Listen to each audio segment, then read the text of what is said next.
Monster Hunter has been an awesome franchise for me to get involved in.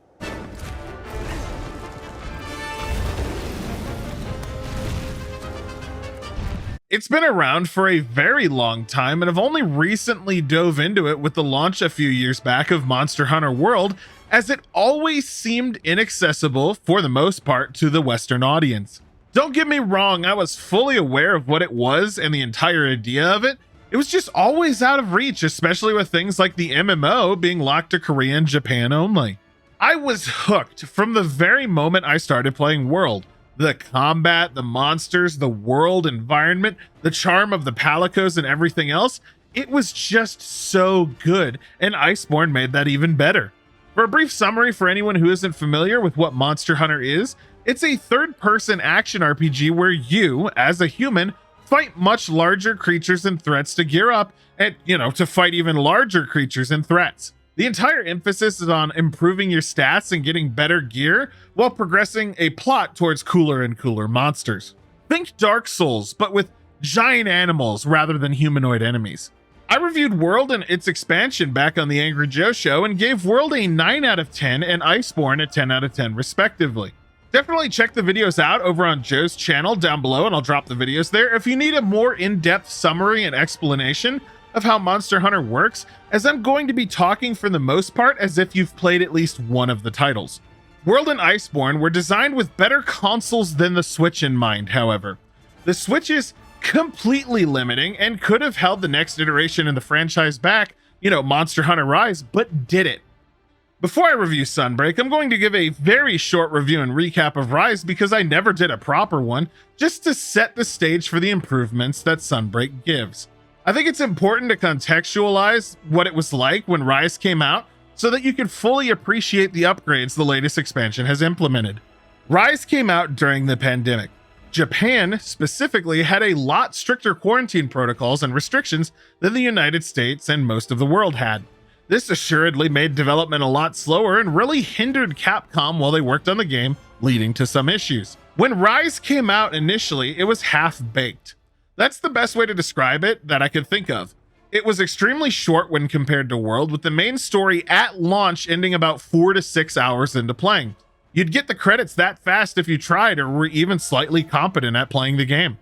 On top of that, there were clear cutbacks made due to the Switch being the intended platform for development to begin with. Yes, it came to PC, but the Switch was the exclusive location for the game when Rise came out. Don't get me wrong, the game looks incredible for a Switch game, but a lot of the graphical fidelity, depth, and general impressiveness that World and Iceborne had was dimmed down to fit inside a smaller box. A great example would be the female character models, with muscle definition not existing nearly as much as it did on the previous title. Monsters had way less particles than they did in World, less effects in general, and it was all generally far less flashy looking. Like I said, there wasn't much content for a launch of a Monster Hunter game, and it became very clear with the developers openly communicating that things would be added in the future, things that for most people were obviously intended to be in the game at launch, but didn't make it in time due to the pandemic. On top of that, you had a new game mode called Rampage that was a primary focus of Rise, which was essentially a very tedious tower defense that relied on other players to make it go faster. Your gear was somewhat of a help in this situation, but it was mostly a time-gated activity due to tower mode that really slogged down and removed from the enjoyment of what Monster Hunter combat is supposed to be. All that in mind, they did deliver a lot more content over time and really fleshed out the game, but again, this took a lot of time. If I had to review the game at launch, I probably would have given it a 6 out of 10. Right now, though, as a base game, expansion not included, going into Monster Hunter Rise is probably an 8 out of 10. Right now, though, as a base game, expansion excluded, going into Monster Hunter Rise is probably a 7 out of 10 experience. So finally, the question is, did the expansion Sunbreak fix a lot of the issues, remove annoyances, and improve the game in any major way to push it back towards the glory that was World and Iceborne, and even earlier titles than that? The answer is, for the most part, yes. So let me break it down. Sunbreak's main story starts with you heading to the land of Elgato to deal with a bunch of strange occurrences and monsters. They've been acting super aggressively and doing all sorts of murder. At this point, you must have completed the Rise campaign to continue, so you're kind of a big deal, and you're here to stop all this evil from happening and to save the expansion of the Empire. The story itself lasts about 20 or so hours, which is a definite increase to the base game, and has some incredible points in it that I won't spoil, but overall I can say that it was a massive improvement to what we got when Rise came out. I enjoyed the characters, new monsters added, the lore that was tacked onto the game, and the entire summary of everything that went down. There's a lot of bonus content added, little story clips and post game as well. I will try not to spoil, especially the monsters they added, but overall it was a solid improvement. Sunbreak takes what Rise did and does it better. For starters, it completely removes Rampage from existence and doesn't require you to do it at all to progress the new campaign, which is appreciated. You, of course, will have to go back and get parts from it if you don't already have them to upgrade the new weapons and gear you unlock, but there's no real mandatory Rampage mode from what I've seen. Maybe there is later on at like Master Rank 100 or beyond, which is the new ranking system, but who knows? There's lots of quality of life improvements versus the base game, with things like being able to cancel potion drinking or item using animations, and those animations now automatically canceling when you're at full health. You can also now auto run up walls and along walls without using wire dashing, Rise's movement system, really allowing you to traverse far easier and with far less cooldown in between movement. You also have way more space in your item boxes, although I don't know who utilizes this, as it was almost impossible in my opinion to run out of space in the base game, but I'm sure a couple of people did. Major balancing overhauls and changes to the game have been made with a lot of the weaker weapons getting buffs and stronger things, sticky explosive rounds for bowguns for example, getting nerfed into averageness. One thing I will say is all these balance changes didn't destroy any option that you may have made sets for, only brought them back down in line to what everything else was intended to be. There's still definitely some really overpowered stuff you could still do. I'm looking at you, piercing elemental rounds. And I'm looking forward to seeing what more people discover in that regard, as there's a ton of new skills to break the game with. Speaking of skills, Rampage skills have been moved off of weapons and onto jewels, which you can craft independently and swap around into various things. From what I've seen, nearly every Rampage skill has a gem equivalent now, making it so that if you used Hellion mode, for example, you can now apply it to any dual blades that you can run. It's an awesome change and increases build diversity all the more. As far as other changes to weapons, you've got combo attacks that have been added for each weapon type that you can do after landing or after a jump or fall, really smoothing out that entire experience. Combat just feels way more engaging, especially if you're using wirebugs to jump constantly, so that's a positive. Jewels now go to level 4, hardened jewels, which pretty much either entirely fill a skill or give you 2 or 3 points in them. This is a positive because it allows you to do even more insane and wonky things or support your allies better. And there were a lot of choices that were too costly to stack 1-slot jewels of now that will only take 1 slot and still give you the full effect. I've been personally having a lot of fun with this. Major skills with wirebugs have been added to each and every weapon, filling in gaps that they previously had and fixing weaknesses that players complained about. Heavy bowgun, for example, essentially has siege mode again, allowing you to anchor to the ground and fire very quickly. Light bowgun, respectively, has a skill that allows you to tether anchor points to a monster with an automatic magazine that makes mounting and riding easier, something that was a weakness of it previously. There's a couple for each weapon and they're all pretty solid. I found none that were useless or garbage in their own right. They were all fun to use too. The biggest place where Sunbreak shines though is the atmosphere and the new monster variants that have been added. Without spoiling too much, there's sort of a plague thing that's been driven by specific monsters, enhancing the abilities of some and changing their behaviors.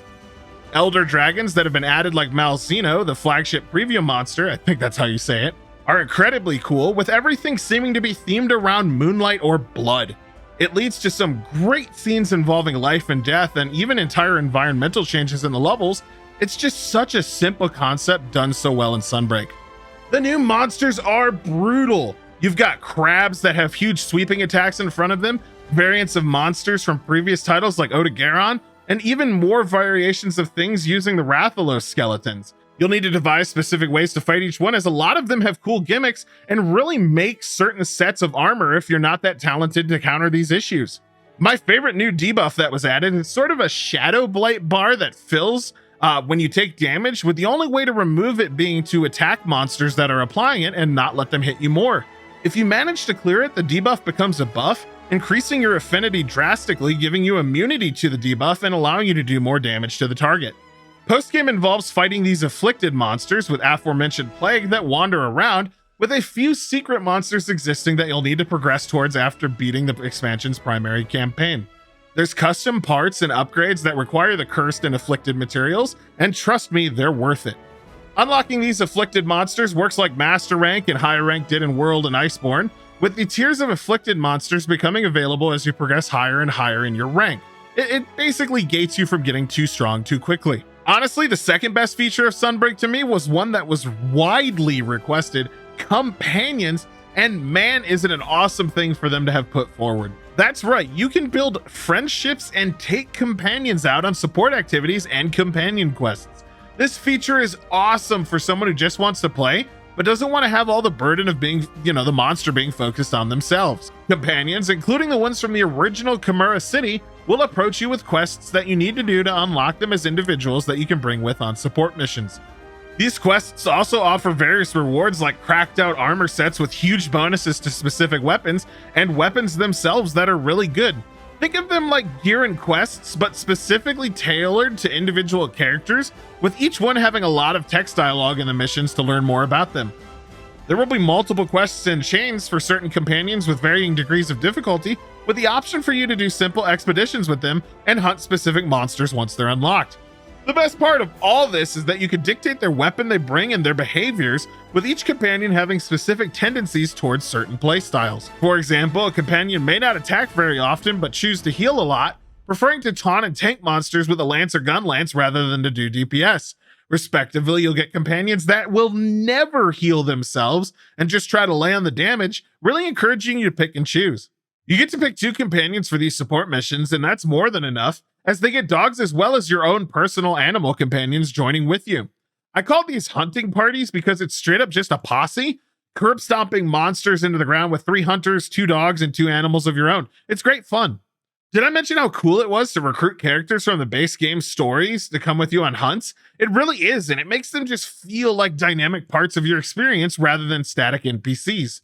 They even went so far as to add dialogue about how they want to hunt more but have responsibilities and just have to stand around all day, with older characters like Fugan talking about his glory days a lot during missions. Sunbreak, in the end, has added a lot to Rise. I think a good number of these features were ones that they intended to have in Rise at the base game, but didn't have time to put in and shoved into the expansion, but I'm not complaining.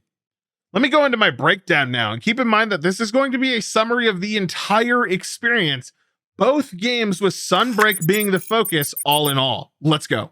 Gameplay gets a 9 out of 10. It's Monster Hunter gameplay with its own flavor of mechanics. It's solid, fun, easy to get into, and has a great loop. Story gets an 8 out of 10. With the base game plus the expansion, it's a very good experience for what it is. I liked it a lot.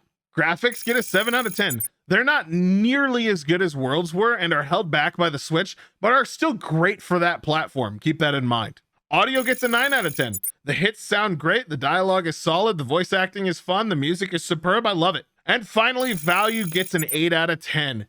There's a lot of playtime here, like over 100 hours. But if you're not into killing the same things over and over or that sort of play style, you might not like the price of $80-ish for the base game plus the expansion combined. I'm going to rate Rise plus the Sunbreak expansion experience as a solid 8 out of 10. It's not as great to me as Iceborne ended up being, but it's still a great installment to the franchise. It just feels held back by the Switch, and I hope that in the future, the next proper and full Monster Hunter game really pushes the envelope of what it can do. I can suggest for sure, however, that if you're a fan of the franchise, you should pick it up if you haven't, and if you're interested in the franchise, grab it as well, as it is a good starting point for new players. Pick up the base game for $30 and give it a shot, and only buy the expansion if you enjoy it. Anyway, that's it for this review. Let me know what you personally thought of it in the comments down below. And as always, if you liked the video, do me a favor and like it. Feel free to share it with friends and help word of this channel get out. Every little bit is appreciated. Until the next video, this is Delrith, and I'll be seeing you. Bye.